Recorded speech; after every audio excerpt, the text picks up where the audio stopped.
The dust storm rolled across the plains like a vengeful spirit, blotting out the afternoon sun and plunging the small wagon train into near darkness. Faith Remington clutched her youngest sibling to her chest, shielding the 3-year-old's face from the biting particles that seemed determined to scour the flesh from her bones. Behind her, huddled in the broken-down wagon, her other 2 siblings, Emma, 7, and William, 10, clung to each other, wide-eyed and terrified. "Pa's not coming back, is he?" William finally voiced the question they'd all been avoiding for the past 2 days. Faith swallowed hard, tasting grit. At 22, she wasn't ready for this, becoming mother and father to 3 children when their father had ridden off in search of help and never returned. The wagon master had already made it clear they couldn't delay the train any longer, not with winter approaching and the mountains to cross. "We need to keep believing," she said, though her voice lacked conviction. The wagon's broken axle mocked her optimism, as did the dwindling supplies and the rapidly departing wagons of the train they joined in St. Louis months ago.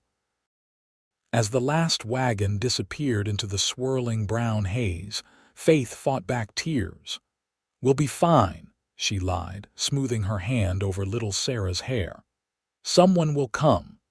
But as darkness fell and the howl of coyotes echoed across the desolate landscape, Faith's brave facade began to crack.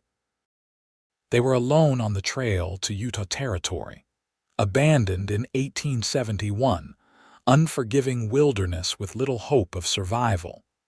That's when she heard it, the steady rhythm of hoofbeats approaching through the dying storm. Faith grabbed her father's old rifle, positioning herself between the sound and her siblings. "Stay behind me," she ordered, raising the weapon despite her trembling hands. A massive silhouette emerged from the dust, a rider atop a coal-black stallion. As he drew closer, Faith could make out broad shoulders under a dust-coated duster, a worn Stetson pulled low, and a face weathered by sun and wind but surprisingly young. "That's far enough," she called out, her voice stronger than she felt. The rider reined in, raising one hand slowly to show he meant no harm. "Madam," he said, his voice deep and resonant, "looks like you folks are in a mighty tight spot." "We're just waiting for our father to return," Faith lied, finger hovering near the trigger. The stranger's eyes, startlingly blue against his tanned skin, took in the broken wagon, the frightened children, and the desperate young woman before him. A knowing look crossed his face, but he didn't challenge her story. "Name's Zachariah Farley," he said. "Most folks call me Zach. I run cattle about 20 miles east of here." He glanced at the darkening sky. "Storm's not done, night's coming, and those coyotes sound mighty hungry." Faith didn't lower the rifle. "What do you want, Mr. Farley?" His gaze was direct, unflinching. "To help, madam. I've got a ranch. Solid walls, food, safety." He looked past her to the 3 children. "I have room for 4. "We don't need charity," Faith said, though every instinct screamed to accept his offer. Zach Farley's mouth quirked into something not quite a smile. "It ain't charity I'm offering, it's survival." He nodded toward the horizon. "Storm's coming back worse. Wagon trains long gone. Your pa." He paused delicately. "Well, if he ain't back by now, chances are slim he's coming. These plains don't forgive mistakes." Little Sarah began to whimper, and Emma whispered, "I'm hungry, Faith." Faith lowered the rifle slightly, torn between pride and practicality. "How do I know we can trust you?" Zach Farley dismounted slowly, keeping his movements deliberate. Up close, Faith could see he wasn't much older than her, perhaps 26 or 27. His face was handsome despite the dust and stubble, with lines that spoke of laughter more than hardship. "You don't," he answered honestly. "But I give you my word as a man that I mean you and yours no harm. I was raised better than that." He gestured to the horizon. "Stay, and you're gambling with those young uns' lives." Come with me, and at least you'll have shelter and food while you figure your next move." Faith hesitated, searching his eyes for deceit and finding only straightforward concern. "We can bring what we can carry," she finally said, making her decision. "And I keep this rifle." Zach nodded. "Fair enough. My horse can carry the little one and some supplies. The rest of us will walk. My wagon's about 2 miles back, couldn't bring it through that narrow pass with the storm." As they gathered what they could salvage, Faith introduced her siblings. William remained suspicious, staying close to Faith and watching Zach's every move. Emma was cautiously optimistic, while little Sarah, exhausted and hungry, accepted being placed atop Zach's horse without protest. With night falling fast and the wind picking up again, they began their journey. Faith walked beside Zach, who led his horse with one hand on the reins and the other ready to steady Sarah if needed. "Your father," Zach said quietly, ensuring the children couldn't hear over the rising wind. "How long?" Faith swallowed hard. 2 days. Rode out looking for help when the axle broke. Her voice caught. "He wouldn't have abandoned us voluntarily." Zach nodded, understanding the unspoken truth. "I'm sorry." They walked in silence for a time, the only sounds the wind, their footsteps, and the occasional reassurance to the children. "You said you have a ranch," Faith ventured. "Do you have family?" A shadow crossed Zach's face. "Had parents passed 5 years back. Fever took them both within days of each other. Been running the place alone since, with occasional help during roundup." "No wife?" The question slipped out before Faith could stop herself. Zach's mouth quirked. "No, madam." Never found the right woman who'd tolerate a stubborn cowboy with more cattle than conversation skills. Despite everything, Faith found herself smiling slightly. "Well, you've managed a fair bit of conversation so far." "Don't get used to it," he replied, but there was a warmth in his voice that hadn't been there before. By the time they reached Zach's wagon, the storm was upon them again. He quickly helped them all aboard, covering them with oilcloth against the driving dust, before taking the reins and urging his team forward. Huddled in the back of the wagon with her siblings, Faith felt a strange mixture of relief and apprehension. They were at the mercy of a stranger, heading to an unknown destination. Yet as she watched Zach Farley's straight back while he guided the horses through the storm, she found herself trusting him despite her better judgment.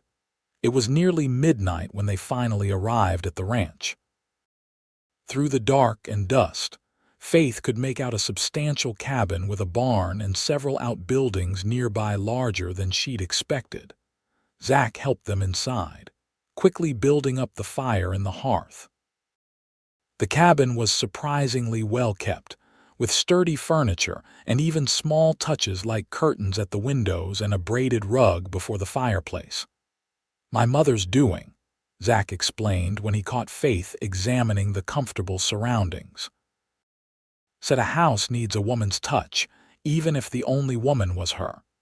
He showed them to a room with 2 beds. "You and the girls can take this room.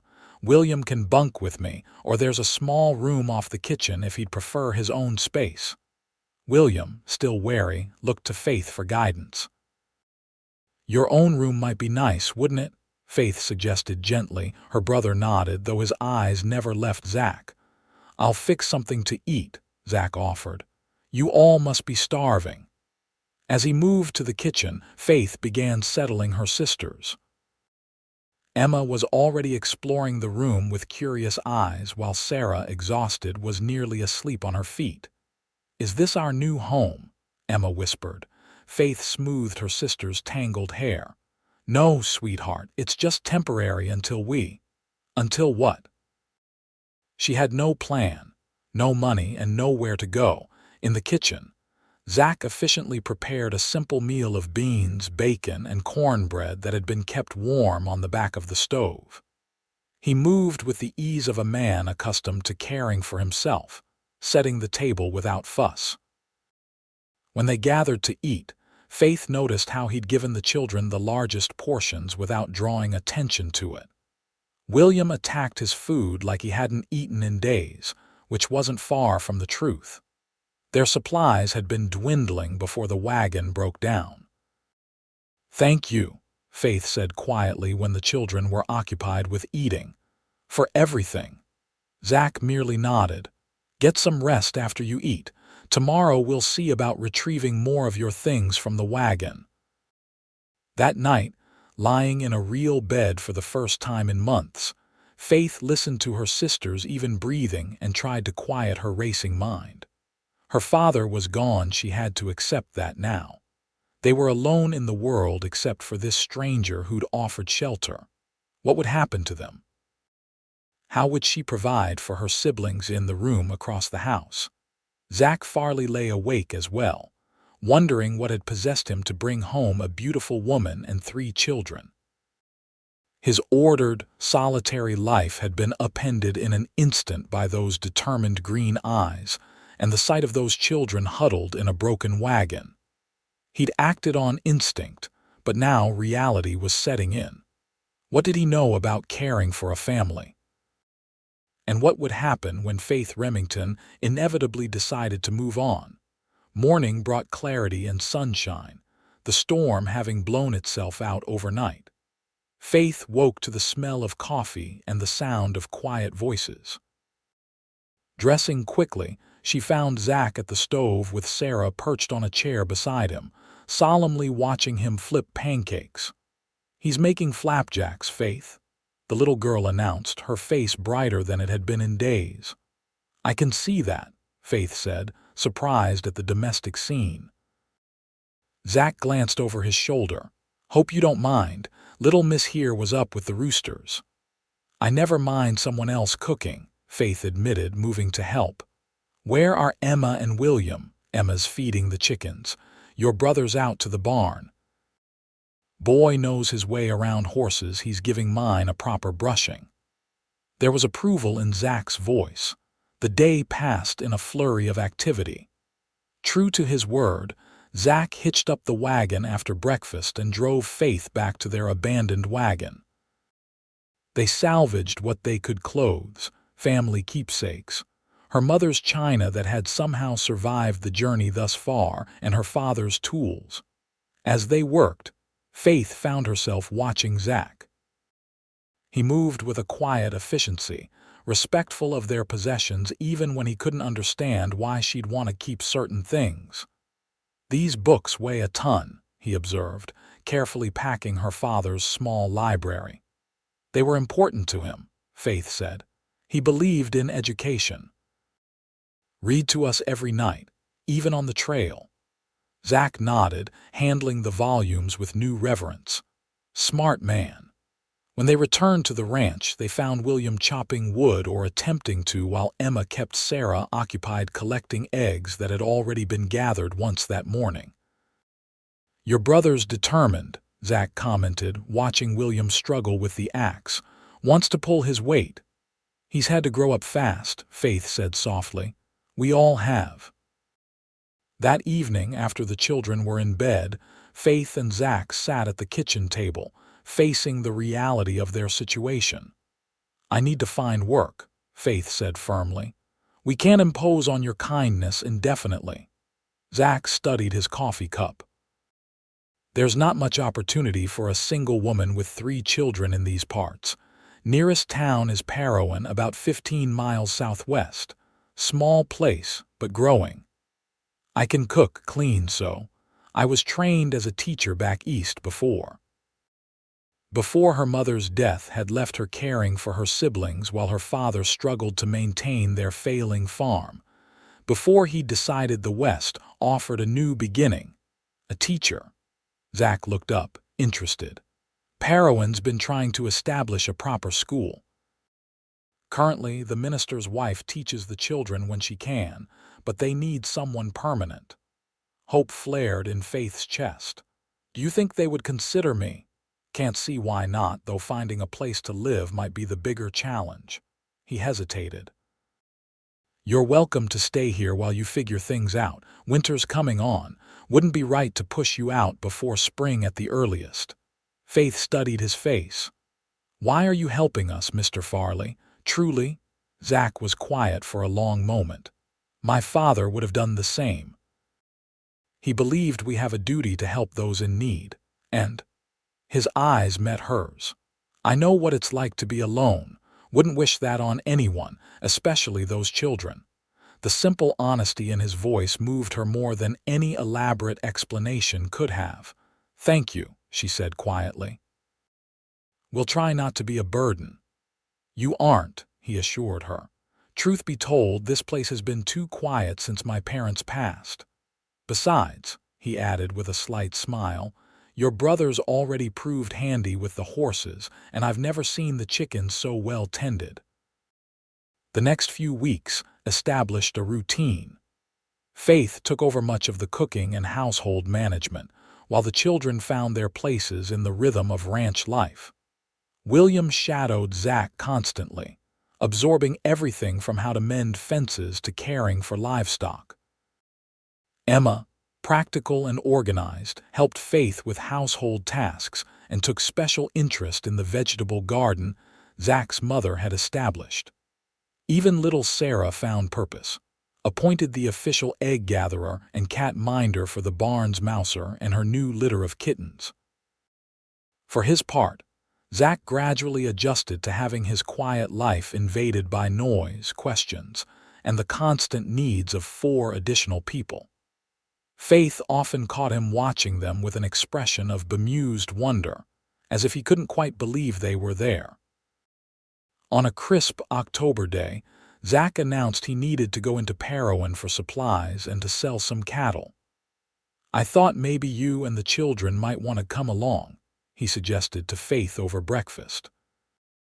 "Give you a chance to see the town, maybe talk to Reverend Peterson about the teaching position." Faith looked up in surprise. "You'd take all of us. Can't leave you behind forever," he said practically. "Sooner or later you'll need to establish yourselves. Might as well make introductions now, before winter sets in proper." The children were ecstatic at the prospect of a trip to town. Faith spent the morning preparing, making sure everyone was presentable and coaching the children on behavior. "Best clothes, best manners," she reminded them. "First impressions matter." When they set off in Zach's wagon, Faith felt a nervous flutter in her stomach.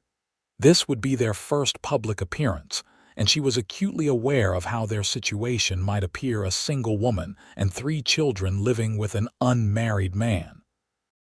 The town of Parowan was small but tidy, with a main street boasting a general store, blacksmith, small hotel, church, and assorted businesses.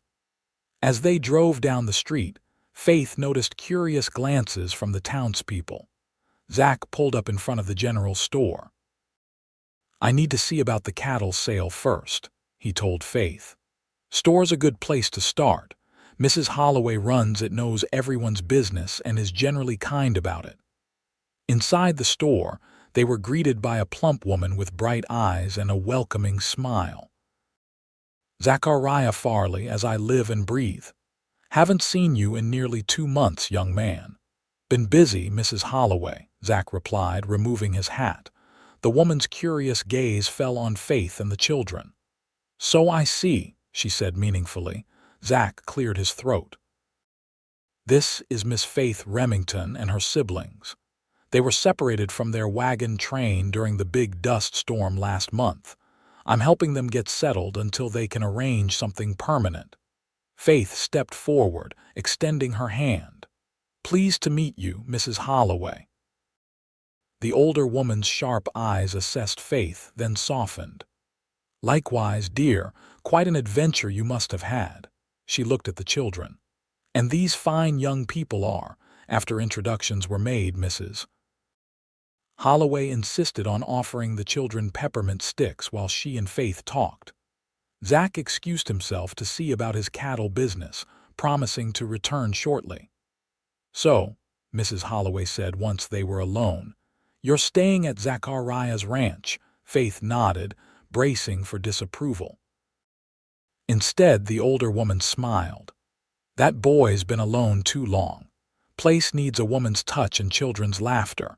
His mother would be pleased." Relieved, Faith explained their situation more fully, including her hope to find teaching work. "Well now, that is providential, Mrs. Holloway exclaimed. Reverend Peterson was in just yesterday lamenting the lack of a proper teacher. His wife's with child, you see, and can't manage the school duties much longer. You must speak with him directly. His house is just beside the church." By the time Zach returned, Faith was armed with information about everyone in town, the history of Parowan's educational efforts, and several introductions that Mrs. Holloway insisted on making personally. The meeting with Reverend Peterson went better than Faith dared hope. A kindly man in his 50s, he was delighted at the prospect of a trained teacher arriving in their midst. "The Lord provides in mysterious ways," he said after reviewing her qualifications. "We can offer a small salary, not much, I'm afraid, but the community often supplements with goods. The challenge will be housing." He looked thoughtful. "The schoolhouse has a small room that could be converted, but it's hardly suitable for a family of 4. We're currently staying at Mr. Farley's ranch," Faith explained. "He's kindly offered to host us through the winter at least." The Reverend's eyebrows rose slightly, but he nodded. "Zachariah Farley is a good man, if a bit solitary by nature. His parents were pillars of our community." He smiled. "Perhaps this arrangement is best for all concerned. 15 miles is not an insignificant journey daily, however. I had thought perhaps I might come for the week and return to the children on weekends," Faith suggested, though the idea of being separated from her siblings pained her. "Or if there might be a room we could let in town." "Let me discuss this with the school board," the Reverend said. "We've been desperate for a teacher. I'm sure accommodations can be arranged one way or another." By the time they left Parowan late that afternoon, Faith was cautiously optimistic. The townspeople had been welcoming, and the prospect of teaching seemed promising, though the logistics remained complicated. "Went well?" Zach asked as they headed back to the ranch, the wagon loaded with supplies. Faith nodded. "Reverend Peterson thinks the school board will approve my appointment. The question is how to manage the distance." Zach was quiet for a moment. "I've been thinking on that. I make the trip to town regular enough. Could arrange to bring you Mondays and collect you Fridays." "I couldn't ask you to do that," Faith protested. "Not asking," Zach replied simply. "Offering." In the back of the wagon, the children had fallen asleep, lulled by the movement and exhausted from the excitement of the day. Faith looked at their peaceful faces, then at the man beside her, this quiet cowboy who had opened his home and life to them without hesitation. "Why?" she asked softly. Zach kept his eyes on the trail ahead. "Because it's right," he said after a long pause. "And because—" He hesitated, then continued with careful words. "Because that ranch hasn't felt like home since my parents died. Somehow it does again, with all of you there." The simple admission hung in the air between them, neither acknowledging the weight of it, yet both feeling the shift it represented. November brought the first snows and Faith's official appointment as Parowan's schoolteacher. As promised, Zach drove her to town each Monday morning and returned for her Friday afternoon. During the week, she boarded with the elderly Mrs. Prescott, who was delighted for the company, while Zach and William managed the children at the ranch. The arrangement was far from ideal. Faith missed her siblings terribly during the week, and the constant traveling was wearing. Yet there was also a growing sense of purpose and accomplishment. Her students, ranging from 5 to 16 years of age, were eager to learn, and the town had embraced her with unexpected warmth. Each Friday, when Zach's wagon appeared outside the schoolhouse, Faith felt a flutter that had less to do with seeing her siblings and more to do with the tall, quiet man who drove them. Their weekly journeys had become precious time conversation flowing more easily between them with each passing week. She learned that Zach had been born on the ranch, the only child of parents who'd homesteaded the land when Utah was still wild territory. He'd fought briefly in the final year of the Civil War, returning to find his mother ill and his father struggling to maintain the ranch. After their deaths, he'd thrown himself into the work, expanding their modest holdings and earning respect among the ranchers of the region. In turn, Faith shared stories of her childhood in Pennsylvania, her training as a teacher, and her parents' dream of Western opportunity that had ended in tragedy. "You ever regret coming west?" Zach asked one snowy Friday as they made their careful way back to the ranch. Faith considered the question. "I regret the losses. I regret my father's death and the hardships my siblings have faced." She paused. "But I can't regret where we've ended up." The look Zach gave her then was so intense that Faith felt warmth spread through her despite the December cold. Christmas approached, bringing both excitement and melancholy. Faith threw herself into creating a festive atmosphere, determined to make the holiday special despite their circumstances. She enlisted Emma's help in decorating the cabin with pine boughs and berries, while William and Zach chopped a small tree to stand in the corner of the main room. "We ain't celebrated proper since Ma died," Zach admitted as they decorated the tree with paper ornaments Faith and the children had crafted. "Didn't see the point, being alone." "You're not alone this year," Faith said softly. Their eyes met over little Sarah's head as she solemnly hung a paper star on a branch, and something unspoken passed between them. The holiday itself was simple but joyful. Zach surprised them all with gifts: hand-carved animals for the girls, a proper knife for William, and for Faith, a delicate silver brooch that had belonged to his mother. "I can't accept this," she protested when he presented the small box. "She would have wanted you to have it," Zach insisted. "You've brought life back to this place, Faith." The way he said her name made her breath catch. She'd noticed he'd been using it more often lately, rather than the formal Miss Remington he'd started with. Faith had gifts for him as well, a new shirt she'd sewn secretly during evenings at Mrs. Prescott's and a leather-bound journal. "For your thoughts," she explained. "Since you claim not to have many words, perhaps writing them would be easier." He ran his hand over the cover. "Thank you," he said simply, but his eyes conveyed much more. That night, after the children were asleep, they sat before the fire drinking coffee laced with a touch of whiskey that Zach had produced for the occasion. "I've been meaning to ask," he said after a comfortable silence. "What are your plans come spring?" The question caught Faith off guard, though she'd been pondering the same thing. "I haven't decided," she admitted. "The teaching position is secure, but the living arrangements are difficult." Zach nodded, staring into the fire. "Been thinking on that. The school board's right that daily travel isn't practical, and your splitting time between here and town isn't sustainable long term." Faith's heart sank. Despite his generosity, she'd known they couldn't impose indefinitely. "We'll find somewhere in town, or I could build an addition to the cabin," Zach interrupted. "Proper rooms for all of you, maybe expand the kitchen like Ma always wanted."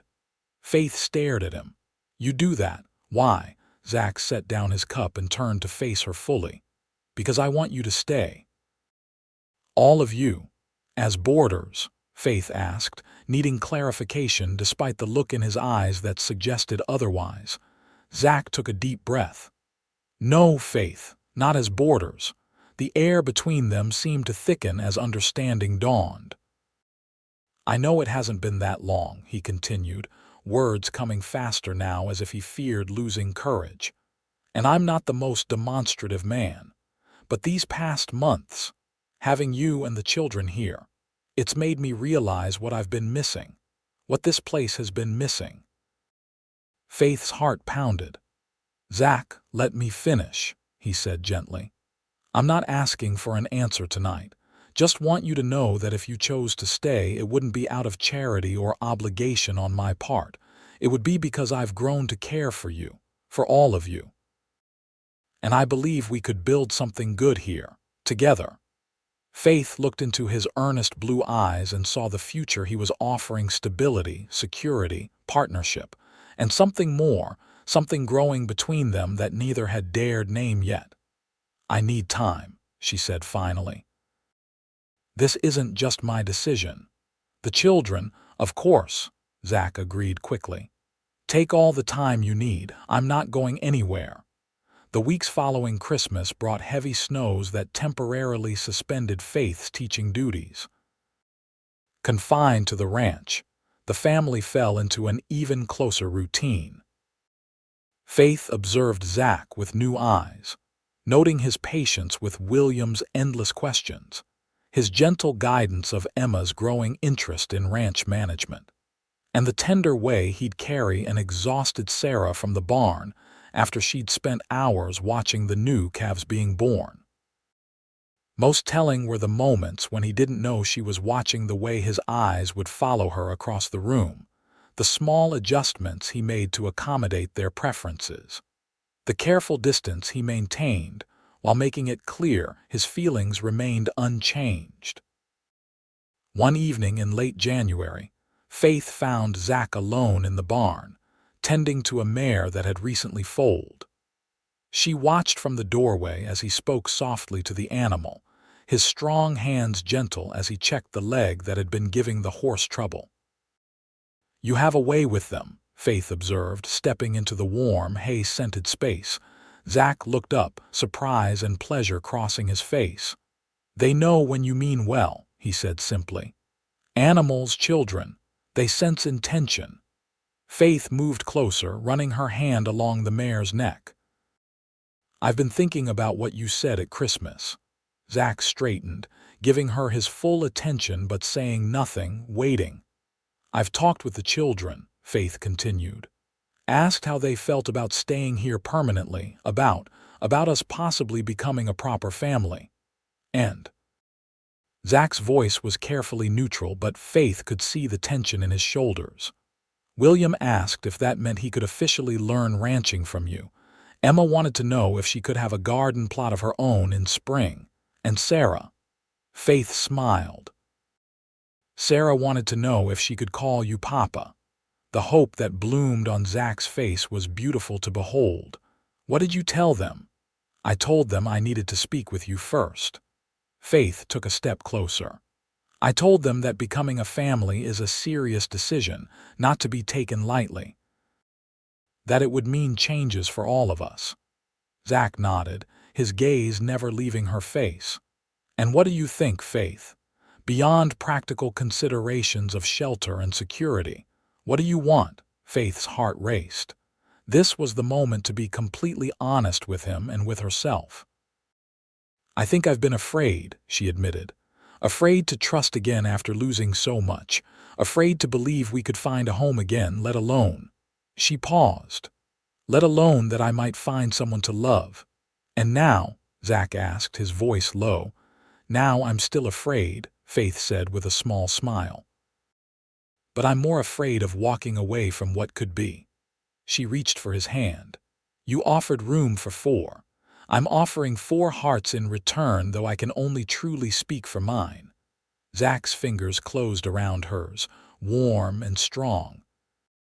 "Faith Remington," he said solemnly, "I've loved you since I watched you stand ready to defend your siblings with nothing but determination and an unloaded rifle." Faith's eyes widened. "You knew it wasn't loaded." A smile tugged at his mouth. "No powder marks on your hands, and the ramrod was still in place. Didn't matter, though. Knew right then you were a woman of uncommon courage." He squeezed her hand. "Took me longer to realize you were also the woman I wanted to spend my life with." Faith stepped closer, eliminating the careful distance he'd maintained all these months. "Then perhaps you should ask me properly, Zachariah Farley." His free hand came up to cup her cheek, calloused fingers surprisingly gentle. "Faith Remington, would you do me the honor of becoming my wife? Of making this ranch a home again and letting me help you raise those fine children? Of building a life together, no matter what comes?" "Yes," Faith whispered, rising on tiptoe to close the final distance between them. "Yes to all of it." Their first kiss was tentative, sweet with promise, and the certainty that neither was rushing into this decision lightly. When they parted, Faith rested her forehead against his chest, feeling the steady beat of his heart. "The children are watching from the hayloft," she murmured with a smile, having spotted movement from the corner of her eye. Zach chuckled, the sound rumbling pleasantly against her cheek. "Reckon they deserve to see their future secured," he said, not moving away. Instead, he looked up and called, "Well, do I have your approval?" Three faces peered down from the loft, William trying to look serious but failing to hide his grin, Emma beaming openly, and little Sarah practically bouncing with excitement.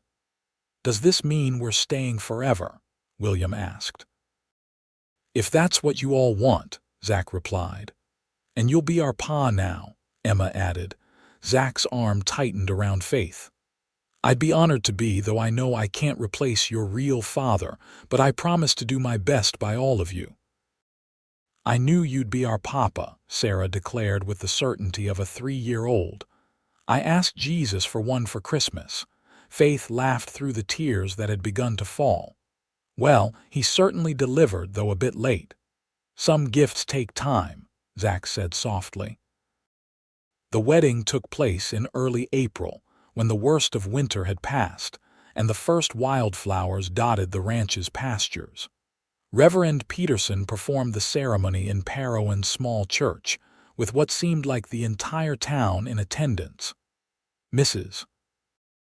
Holloway had spread the word of their romance far and wide, embellishing the tale of rescue and gradual love, until it rivaled the dime novels sold in her store. Faith wore a dress of pale blue that Emma and Mrs. Prescott had helped sew, with Zach's mother's brooch pinned at her throat. William stood proudly as Zach's best man, while Emma served as maid of honor, and Sarah scattered wildflower petals with enthusiastic abandon. When Reverend Peterson pronounced them husband and wife, Zach's kiss was still careful, mindful of their audience, but held the promise of deeper intimacy to come. The reception at the town hall was a community affair, with everyone contributing food and good wishes. Faith was overwhelmed by the acceptance and warmth from people who had been strangers just months before. "They're not just welcoming me," she realized aloud to Zach as they greeted well-wishers. "They're celebrating you finding happiness." Zach, uncomfortable with being the center of attention but bearing it stoically, squeezed her hand. "They knew my parents, watched me grow up, probably been placing bets for years on when I'd finally find a wife. Mrs. Holloway told me at least 3 families tried to match you with their daughters," Faith teased. "None of them would have stood up to coyotes with an unloaded rifle," he replied with a rare, full smile. "I needed a woman with spirit to match this land." The journey back to the ranch, their ranch now, truly was filled with laughter and plans. During the months of their engagement, Zach had worked tirelessly on the promised addition to the cabin, creating proper bedrooms for each child and a new, larger space for himself and Faith. The kitchen had been expanded as well, with windows that caught the morning light just as his mother had always wanted. That night, after the children were finally asleep, Faith and Zach stood on the porch of their home, looking out at the starlit expanse of their land. "Happy?" Zach asked, his arm around her waist. Faith leaned into him, savoring the solid strength of her husband. "More than I ever thought possible again." She turned to face him. When our wagon broke down, I thought it was the end of everything. I never imagined it was just the beginning." "Life has a way of surprising you," Zach agreed, drawing her closer. "One moment you're a solitary rancher set in your ways, the next you're a husband and father of 3. Soon to be 4, Faith said quietly. Zach stilled, then slowly turned her to face him fully. "Faith." She nodded, a smile spreading across her face. "I wasn't certain until last week. Dr. Bennett confirmed it when we were in town for the wedding preparations." Joy transformed Zach's features as he lifted her off her feet in a careful embrace. "When?" "Late October, he thinks." Faith laughed as he set her down gently as if she might break. "I'm with child, Zach, not made of glass." "My child," he said wonderingly, placing a hand over her still flat stomach. "Our child." "The first that will be truly ours together," Faith agreed, covering his hand with her own. "Though you know the others are yours in every way that matters." Zach nodded, emotion making it difficult to speak. Finally, he managed, "Room for 5 now." "And maybe more after that," Faith suggested, eyes twinkling. "This is a big ranch, needs lots of hands to run it properly." Zach laughed, the sound of pure happiness. "Whatever the good Lord sends, we'll welcome. But right now," he added, voice deepening as he drew her toward the door, "I believe I'd like some time alone with my wife." Faith went willingly into his arms, into the home and life they were building together. From abandoned and desperate to cherished and secure, the journey had been unexpected, but had led exactly where she was meant to be.